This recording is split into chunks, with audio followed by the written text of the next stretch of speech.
انا آتیناک الکوثر وقال ابن عباس شانئک عدوک. شانئک کا معنی کیا ہے؟ عدو، دشمن. اور شان سے مراد یہاں نبی صلی اللہ علیہ وسلم کا دشمن ہے. اس سے مراد عاص بن وائل، ابو جہل یا عتبہ ہے.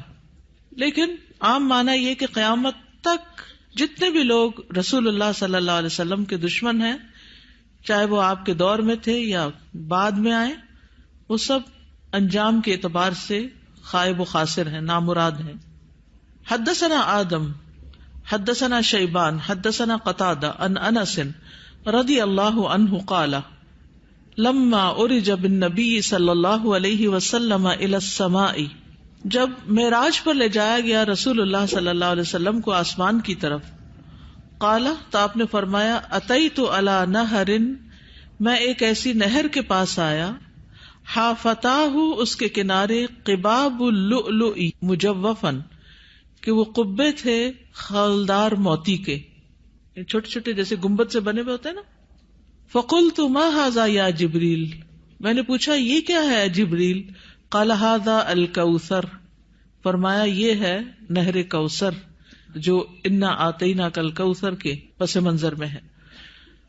حدثنا خالد بن یزید الکاہلی حدثنا اسرائیل عن ابی اسحاق عن ابی عبیدہ عن عائشہ رضی اللہ عنہا قال، کہتے ہیں سألتها، میں نے ان سے پوچھا، عن قولہ تعالی، اللہ تعالیٰ کے اس فرمان کے بارے میں، انا آتیناک الکوثر، کہ انا آتیناک الکوثر کا کیا معنی ہے، الکوثر کیا ہے؟ قالت نہر، کہنے لگی یہ نہر ہے، اعطیہ نبیکم صلی اللہ علیہ وسلم، جو تمہارے نبی صلی اللہ علیہ وسلم کو دی گئی، شاطئاہ علیہ در مجوف، شاطئاہ اس کے دونوں کنارے، علیہ ان پر، در موتی ہیں، مجوف خولدار یعنی اندر سے کھوکھلے، آنیتہ اس کے برتنوں کی تعداد کا عدد النجوم، ستاروں کی گنتی کے برابر ہے.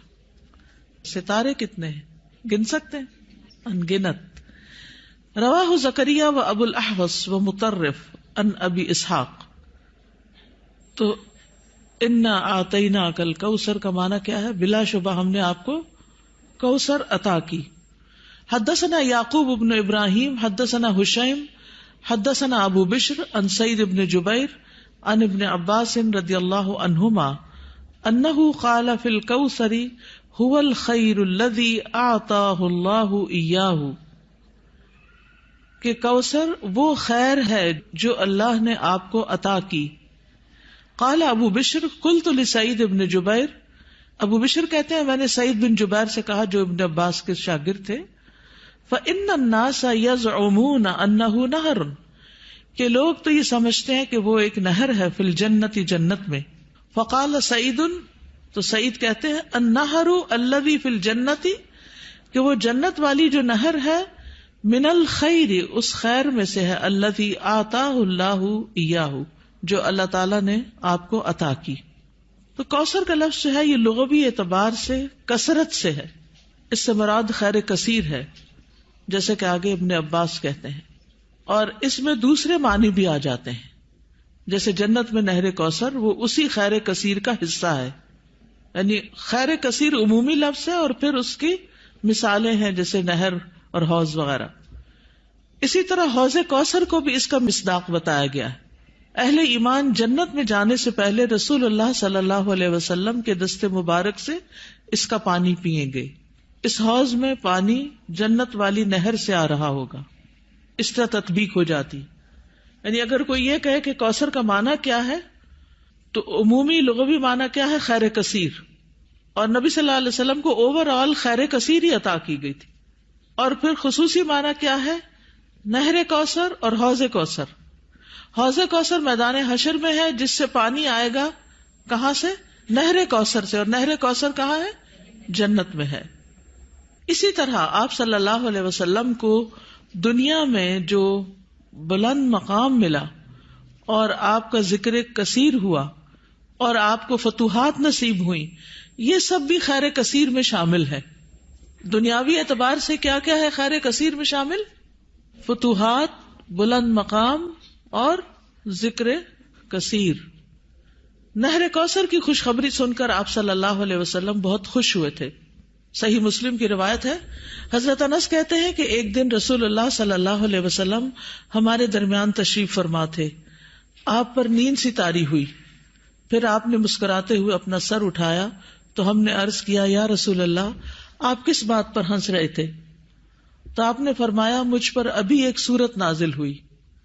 پھر آپ نے بسم اللہ الرحمن الرحیم انا اعطیناک الکوثر فصل لربک وانحر ان شانئک ھو الابتر پڑھی, اور فرمایا کہ تم جانتے ہو کہ کوثر کیا ہے؟ تو ہم نے کہا, اللہ اور اس کا رسول ہی بہتر جانتے ہیں. آپ نے فرمایا, بے شک وہ ایک نہر ہے, مجھ سے میرے رب نے اس کا وعدہ کیا ہے, اس میں بہت سی خوبیاں ہیں. وہ ایک حوض ہے جس پر قیامت کے دن میری امت کے لوگ پانی پینے کے لیے آئیں گے. تو حوض کوثر کیا ہے, اس کی ڈسکرپشن کے بارے میں کچھ احادیث ہمیں ملتی ہیں. ہم میں سے ہر مسلمان حوض کوثر کا ذکر تو کرتا ہی رہتا ہے یا سنتا ہی رہتا ہے, لیکن اس کی بہت سی ڈیٹیلز ہمیں نہیں معلوم, تو ان کو ذرا دوہرا لیتے ہیں. رسول اللہ صلی اللہ علیہ وسلم نے فرمایا, میرے حوض کے دونوں کناروں کے درمیان اتنا فاصلہ ہے جتنا مدینہ اور صنعاء کے درمیان ہے. پھر اسی طرح یہ سطح زمین پر بہتی نہر ہے, اندر کھڈوں میں نہیں ہے. رسول اللہ صلی اللہ علیہ وسلم نے فرمایا, مجھے کوثر عطا کی گئی, وہ ایک نہر ہے جو گویا کہ سطح زمین کے اوپر بہتی ہے. حوض کوثر کی مٹی جو ہے, آپ نے فرمایا, میں نے اپنا ہاتھ اس کی مٹی میں ڈال کر دیکھا تو وہ خالص کستوری کی تھی, نہیں خوشبودار. اس میں کنکریاں بھی ہیں اور وہ اس کے موتی تھے, یعنی سطح پر ہوتی ہے نا کنکریاں پانی کی سطح پر, تو وہ موتی تھے. جنت سے آنے والے سونے اور چاندی کے 2 پرنالے ہیں جو اس میں گرتے ہیں. اس صحیح ترغیب و ترغیب سے, یعنی 2 پرنالے جو جنت سے پھوٹتے ہیں, ایک چاندی کا اور ایک سونے کا, وہ اس حوض میں گرتا ہے. حوض پر سونے اور چاندی کے برتن ہیں. اللہ کے نبی صلی اللہ علیہ وسلم نے فرمایا, تم دیکھو گے کہ حوض کوثر پر سونے چاندی کے آبخورے ہوں گے جن کی تعداد آسمان کے ستاروں کی برابر ہے, یا ان سے زیادہ بھی روایت میں آتا ہے. اور پھر وہ برتن جنت کے برتنوں میں سے ہوں گے. کسی نے عرض کیا, یا رسول اللہ, حوض کے برتن کس طرح کے ہوں گے؟ آپ نے فرمایا, اس ذات کی قسم جس کے ہاتھ میں میری جان ہے, اس کے برتن آسمان کے ستاروں سے بھی زیادہ ہوں گے. ستارے بھی ایسی اندھیری رات کے جس میں بالکل بادل نہ ہو. پھر وہ برتن جنت کے برتنوں میں سے ہیں. اس کا پانی ٹھنڈا, میٹھا اور خوشبودار ہے.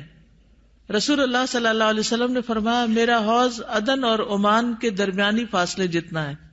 حوض کا پانی برف سے زیادہ ٹھنڈا, شہد سے زیادہ میٹھا, مسک سے زیادہ خوشبودار, اس کے آبخورے آسمان کے ستاروں کے برابر ہیں. اور ایک جگہ دودھ سے زیادہ سفید بھی آتا ہے.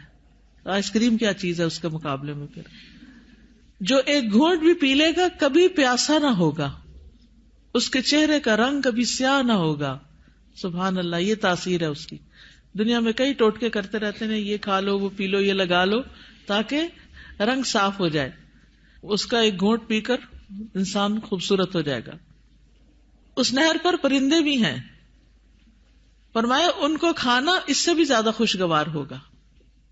لیکن کچھ لوگ حوض کوثر سے محروم رہ جائیں گے. وہ کون ہیں؟ جو بدعت کرنے والے ہیں, جنہوں نے آپ کے بعد دین کو تبدیل کر دیا. آپ فرمائیں گے یہ دور ہو جائیں, دور ہو جائیں.